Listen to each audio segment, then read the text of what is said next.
خیر جناب، اب انوار الحق کاکڑ صاحب جو ہیں ان کو نگران وزیر اعظم کی سیکیورٹی دے دی گئی ہے۔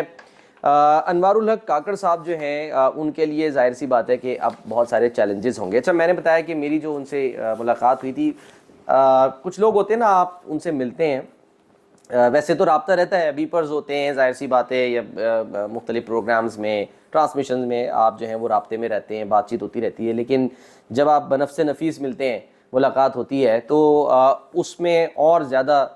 جو ہے وہ کسی کی شخصیت کھل کر سامنے آتی ہے۔ تو میری جو ملاقات ہوئی ان سے وہ ہوئی تھی 2019 ستمبر کا مہینہ تھا، اور نیو یارک میں۔ آپ کو یاد ہوگا کہ جب اس وقت کے وزیر اعظم عمران خان صاحب نیو یارک گئے تھے، اور وہاں پر یونائٹڈ نیشنز جنرل اسمبلی اجلاس سے انہوں نے خطاب کیا تھا، تو اس خطاب کے سلسلے میں وہاں پر ظاہر ہے دیگر جو اور بھی بہت سارے لوگ موجود تھے، ان کے جماعت کے بھی لوگ تھے، اور اس وقت کی جو کابینہ کے لوگ تھے وہ وہاں پر موجود تھے۔ علی امین گنڈا پور صاحب جو ہیں وہ تو امور کشمیر جو ہے اس کے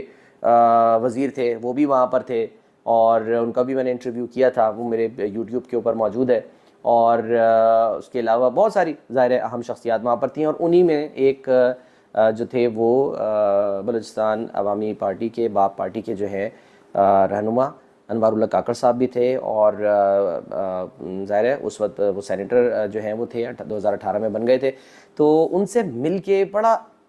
اچھا لگا تھا، بڑی اچھی فیلنگ آئی تھی۔ ان کے ساتھ میر ضیاء اللہ لانگو صاحب بھی تھے، اور جو تصویر جو ہے آپ دیکھ رہے ہیں اس وقت، اس میں آپ دیکھ سکتے ہیں کہ بہت سارے ہمارے جو دوست صحافی ہیں وہ جو پاکستان سے گئے تھے، جیسے ندیم رضا صاحب ہیں، وہ بھی اس تصویر میں آپ کو نظر آ رہے ہیں، اور کوثر جاوید صاحب ہیں۔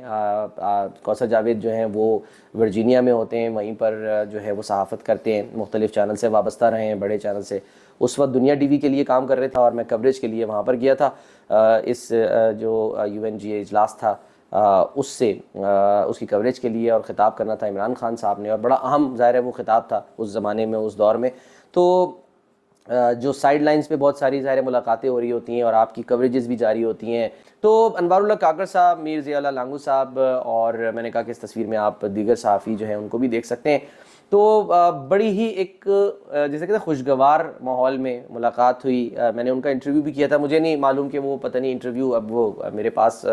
کہیں فائل میں پرانا موجود ہے یا نہیں ہے، کہیں ہوا تو وہ میں ضرور اپلوڈ کروں گا، لیکن مل کے بہت اچھا لگا ہے۔ لگتا ہے نا جب آپ ایک پڑھے لکھے ایک قابل آدمی سے ایک بات کرتے ہیں، اور پھر وہ بھی جس کا ویژن ہو، اسے پتہ ہو، اور پھر تعلق بلوچستان سے، ویسے ہی آپ کو پتہ ہے کہ بلوچستان سے تعلق ہونا،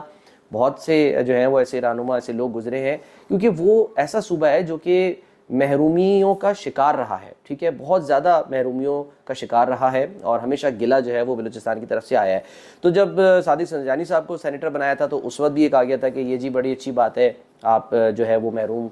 صوبے جو ہیں اس کو پروموٹ کر رہے ہیں، اور اس کو جو ہے وہ کم از کم سامنے لے کر آ رہے ہیں، تاکہ یہ لوگ جب سامنے آئیں گے تو یہ بہت سارے معاملات کو اجاگر کریں گے۔ اب کیونکہ جو سینیٹر انوار الحق کاکڑ صاحب ہیں، ان کا تعلق بھی بلوچستان سے ہے، تو یہ جو ہیں جب نگران سیٹ اپ بنائیں گے، نگران اپنی کابینہ بنائیں گے، تو اس میں ان کے لیے بہت سارے چیلنجز بھی ہوں گے۔ اور کیونکہ پاکستان جو ہے وہ اب IMF کے ساتھ ظاہر پروگرام میں جا چکا ہے، اور نہ صرف یہ بلکہ آنے والے دنوں میں جو سب سے بڑا جو سوال کیا جائے گا بار بار نگران سیٹ اپ سے، وہ ایک ہی ہوتا ہے کہ جی آپ نے الیکشنز جس ماحول میں کرانے ہیں، اس میں ایک تو یہ کہ اس پر کوئی الزام نہ لگائے کہ جی یہ لیول پلینگ فیلڈ نہیں ملی، اور دوسرا یہ کہ جو الیکشنز ہوں اس میں کسی قسم کی کوئی یعنی کہ انجینئرنگ جو ہے وہ نہ ہو۔ الزام ویسے تو الیکشن کمیشن پہ لگتا ہے، لیکن کم از کم نگران سیٹ اپ جو ہے اس کی ایک ذمہ داری ہوتی ہے، ایک تو اس نے وقت پہ کرانا ہے۔ اچھا، اور دوسرا یہ کہ سب کو، جیسے میں نے کہا کہ لیول پلینگ فیلڈ جو ہے وہ ضرور ملے، یہ سب کا بنیادی حق ہوتا ہے، اور ٹائم پہ الیکشنز ہوں۔ تو یہ ایک بہت بڑا چیلنج ہوگا ظاہر ہے انوار الحق کاکڑ صاحب کے لیے کہ وہ اس کو کس طرح سے پورا کرتے ہیں۔ میں نے جو ایک سوال میرے ذہن میں آیا وہ یہی آیا کہ بار بار ایک ہی بات کی جا رہی تھی، بار بار ایک ہی بات کہ جی جو نام ہے وہ نہ شہباز شریف نے دینا ہے، نہ راجہ ریاض نے دینا ہے، نام جو ہے وہ تو وہاں سے آنا ہے، اور ایک پرچی آئے گی، اس پرچی پہ آئے گا، اور راجہ ریاض صاحب نے جیسے کہا بھی کہ نام میں نے دیا ہے، اور یہ کہا جا رہا تھا کہ راجہ ریاض صاحب ہی جو ہے وہ نام دیں گے۔ تو اگر ایک ایسا نام سامنے آیا ہے کہ جس پر تقریباً تمام لوگ بشمول تحریک انصاف بھی کوئی اعتراض نہیں کر رہی ہے، اور ان کو جو ہے وہ یہ گراں نہیں گزرے، اور بہت اس پر وہ یہ جو ہے کہہ رہے ہیں کہ جی زبردست، بڑا اچھا نام ہے اور بڑا غیر متنازع نام ہے. تو اس کا مطلب تو یہ ہو گیا کہ جہاں سے اگر انورٹڈ کاماز میں اگر نام جہاں سے آیا ہے تو اس کا مطلب ہے کہ وہ لوگ بھی یہی چاہ رہے ہیں.